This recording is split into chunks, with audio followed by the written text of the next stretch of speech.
शाळेमध्ये आपण प्राणायाम करत होतो. प्राणायाम नव्हता तो, कारण प्राणायाम शिकायचा असेल ना तर त्याला दीर्घ तपश्चर्या पाहिजे. गुरुच्या सानिध्यात ते शिकलं पाहिजे. चूक झाली तर धोके नक्की आहेत. म्हणून मी विचार असा केला की तुम्ही 10 वाजता शाळेत येता, जेवण करून आलेला असता, घाम आलेला असतो, बसायला काही व्यवस्थित जागा असतेच असं नाही. हे सगळं लक्षात घेऊन सहज, साधा, सोपा पण सगळ्यांना जमेल असा विधी काय करता येईल? तो म्हणजे संकल्पासह दीर्घ श्वसन. संकल्पासह दीर्घ श्वसन. एक एक पायरी बघूया बरं का. पहिला मुद्दा आसन. मी आता असं बसलोय, पण बसा ना तुम्ही कसे. कॉम्प्युटरवर बसला तरी चालेल, तुम्ही तुमच्या ऑफिसमध्ये आहात तरी चालेल. स्थान महत्वाचं नाही. बसण्यामध्ये सुद्धा आसन फार आग्रह नाही. जमलं तर बसा. त्याच्यानंतर एक अत्यंत महत्वाची गोष्ट म्हणजे चेहऱ्यावर प्रसन्नता पाहिजे. असं नाही प्राणायाम कधी होत. आपण साधना कोणाची करतोय? प्राणाची, श्वासाची, त्या परमेश्वराची. चेहऱ्यावरती छान प्रसन्नता पाहिजे. आणि डोळे मिटलेले असले तरी सुद्धा ती प्रसन्नता दिसत असते. पहिली गोष्ट काय सांगितली? ताठ बसायचं. ताठ कशासाठी बसायचं? तर ही आपली जी सगळी श्वासाची सिस्टीम आहे ती योग्य प्रकारे कार्यान्वित व्हावी म्हणून. असं बसलं तर काय होईल? तुम्ही म्हणाल ना असं बसलं तर काय होईल? योग्य नाही होणार, एवढंच मी म्हणेन. कारण श्वास घ्यायचा आहे, असंख्य लंग्स इथे आहेत आणि ते जर दाबले गेले आणि श्वास आतमध्ये घेतला, रक्तवाहिन्या तुटू शकतात ना. म्हणून बसणं, आसन, पाठीचा मणका सरळ, ताठ, हात जमले तर असे नाहीतर असे. ठीक आहे? करता का रे घरी रोज? नसाल करता अवश्य करा बरं का. आयुष्यामध्ये ही साधना खूप महत्वाची आहे. रोज केलीच पाहिजे. रोज जेवण जितकं महत्वाचं आहे ना, रोज विश्रांती जितकी महत्वाची आहे ना, तितकाच हा दीर्घ श्वसनाचा अभ्यास आयुष्यात महत्वाचा आहे. किती वेळ लागतो आणि काय लागतं? काही नाही लागत. ना जिम, ना मैदान, ना काही. जिथं असाल तिथे. पुढे जाऊया. आता इथे आपलं डायफ्राम आहे, हे आपलं स्टमक आहे, पोट आहे, ही छाती आहे. श्वास ज्यावेळेस आपण आतमध्ये घेतो त्यावेळेस तो सगळ्या फुफ्फुसांमध्ये भरून जातो. ते भरण्यासाठी हा जो डायफ्राम आहे, पडदा आहे, हा थोडा खाली केला तर त्याची जी पोकळी आहे ना ती मोठी होते. तुम्हाला माहिती आहे घरामध्ये हवा केव्हा येते? जेव्हा पोकळी असेल तेव्हा. बंद असताना नाही. दार उघडलं की श्वास किंवा वारा एकदम आतमध्ये येतो. तसं हा जो छातीचा कोनाडा आहे ना, हा थोडा आपण मोठा केला. आणि यासाठी काय करायचं? किंचित थोडं पोट पुढे देईल. ते पोट पुढे गेल्याबरोबर हा डायफ्राम खाली जाईल आणि मग प्रयत्नपूर्वक दीर्घ श्वास घ्यायचा. फार जोरात नाही, चुकाल.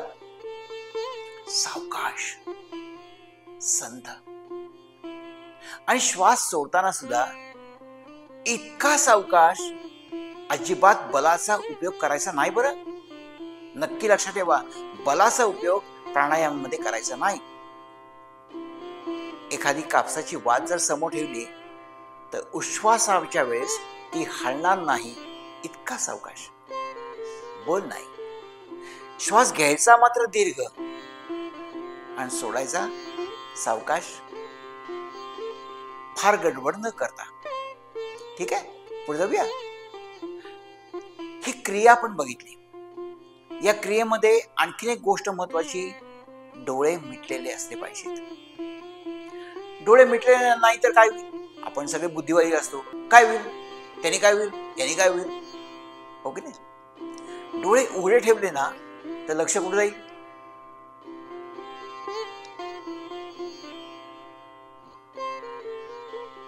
डोळे मिटले की आपलं अंतर्मन जागृत होत असतं, म्हणून डोळे मिटायचे. डोळे मिटताना सुद्धा शाळेमध्ये खूप वेळा घडायचं, तुम्ही करत असाल ना, डोळे मिटा रे. आपले पीटीचे शिक्षक सांगायचे डोळे मिटा, किंवा असं सांगितलं, सावकाश अलगद डोळे मिटा. मिटा म्हणजे वरची पापणी खाली अलगद पडली पाहिजे. जसं शटर खाली ना सावकाश, तसं. असं नाही, असं नाही, सावकाश.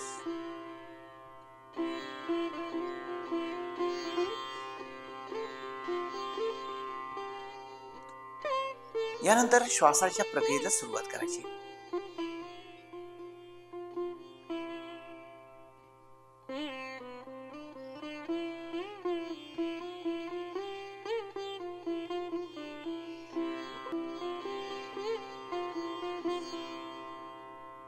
हा श्वास कुठे कुठे जाणार आहे? लंग्स मध्ये, शोल्डर मध्ये सुद्धा, बरं का. इकडच्याही भागात जिथे जिथे लंग्स आहेत त्या सगळ्या भागामध्ये तो श्वास पूर्णपणे भरला जाणार आहे. आपला नेहमीचा श्वास कसा असतो? वरच्या वर. पण ज्यावेळेस आपण दीर्घ श्वास घेतो त्यावेळेस काय घडतं?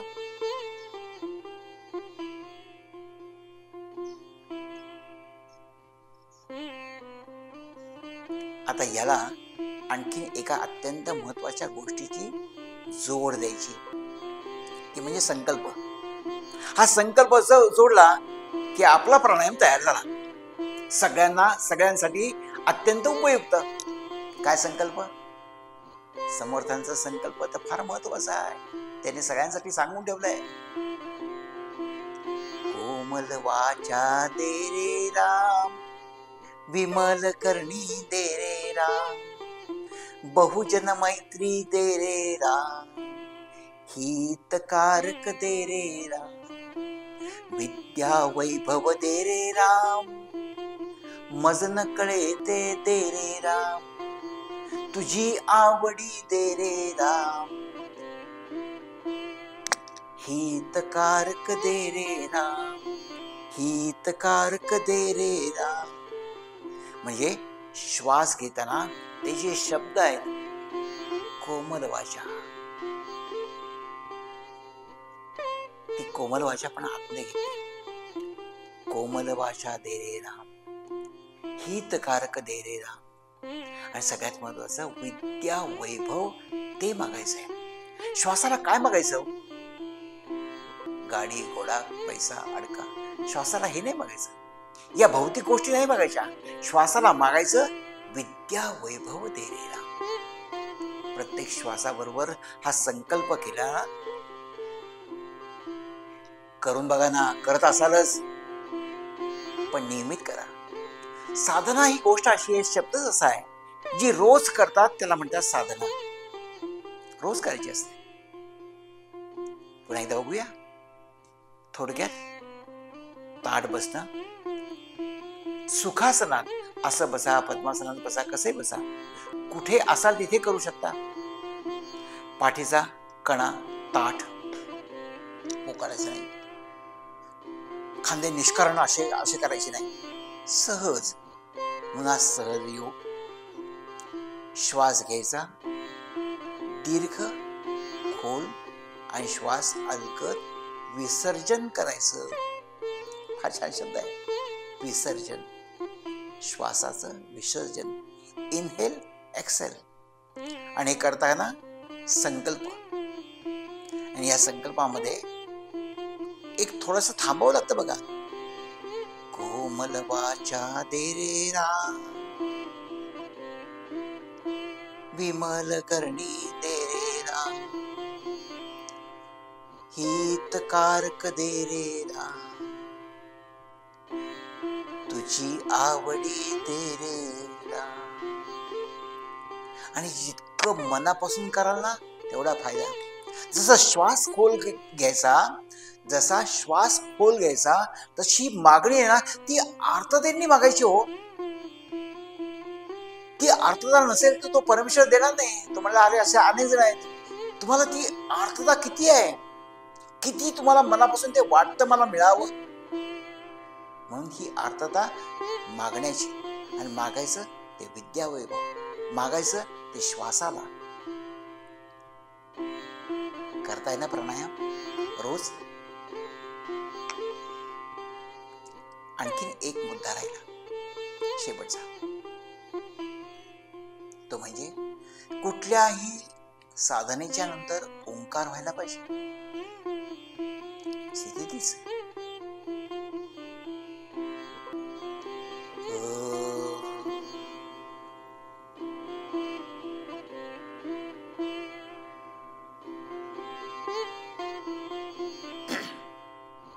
पुन्हा ओंकार कॉम्पिटिशन नाही, स्पर्धा नाही, तो किती लांब होतो, माझ्या स्पर्धा नाही, खेळ नाही. आपापल्या क्षमतेनुसार हे काम करायचं.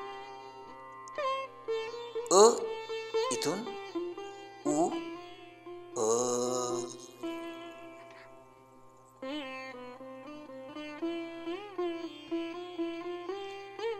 पुन्हा थांबायचं.